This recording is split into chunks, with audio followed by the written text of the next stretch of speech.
Let's get very, very ugly, and we're going with the Dallas Cowboys. Let me pull up the lines. 13 and a half.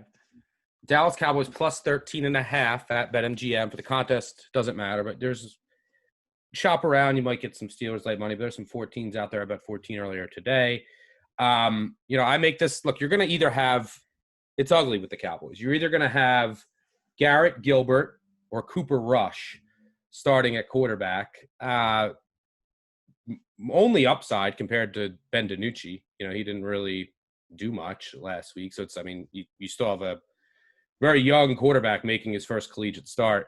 I just disagree on the drop off from Dalton to these scrubs. I don't think it could have gotten any worse. We've talked about that before. And the Dallas defense played a little better, which I thought last week. They made those cuts, and it was a kind of an inspired effort on a defense that's been just a disaster all year long. But mainly, I just think this line is too high. I make it closer to 10-ish. It all depends on what you're going to grade these quarterbacks at.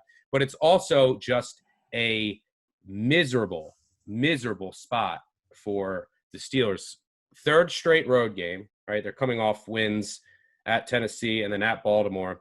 Their offense still has major issues. We've talked about this. You look at early down success rate. You look at explosive rates on the run game and the pass game. The offensive line isn't playing as well. Big Ben is not who he used to be. The offense is just not great. I mean, they have 220 total yards against the Ravens last week. And this is your classic Tomlin spot. Tomlin, the past 2 weeks, what did he do? He won on the road as an underdog against teams over 500. In his career now, he's 17-5 against the spread in that situation. Number one out of all the coaches in our Bet Labs database since 2003. Well, on the road as a favorite over sub 500 teams, he's dead last in our database. He's 15-28 against the spread. How about if we look straight up on the road as a favorite versus a sub 500 team, just winning the game outright? He is 25-19. That's it, just winning the game. That includes just 5-4 outright as a double-digit favorite over teams under 500 on the road.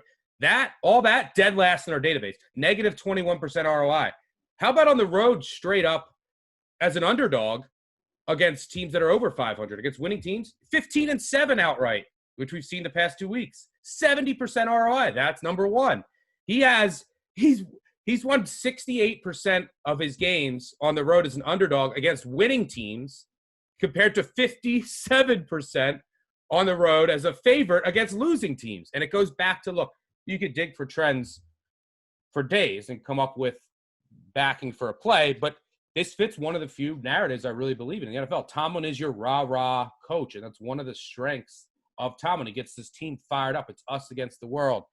But when they're playing these losing teams on the road, you see these flat efforts year in and year out. Ask any Steelers fan. So it wouldn't shock me if this game is close late and the Steelers just come out completely flat. It could end in disaster for the Cowboys. But you're also catching 2 touchdowns in a game with a total of 42 against a broken Steelers offense.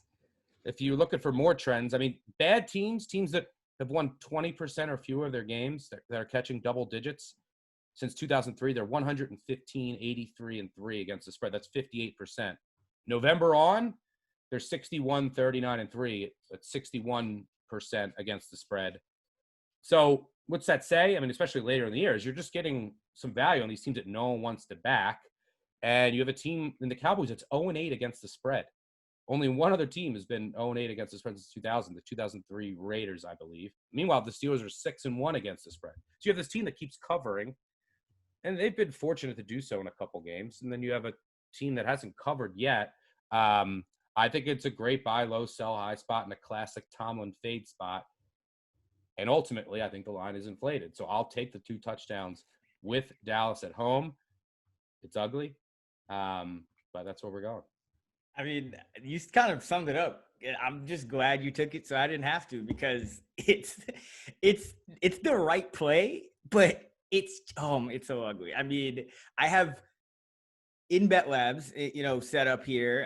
I have, trends for all these things, and I have, count them, 7 different trends telling me to bet the Dallas Cowboys, and 0 telling me to bet the Pittsburgh Steelers, which is somewhat rare. Usually when you have that many trends on a game, you just have at least one on the other side. And that's the thing about trends, actually, we should point out. Like, the reason why we always, we'll mention some trends, but we're going to go into the matchup analysis, and that's the basis here, is because you can almost always find a conflicting trend on both sides of a game, on every game, if you search long enough.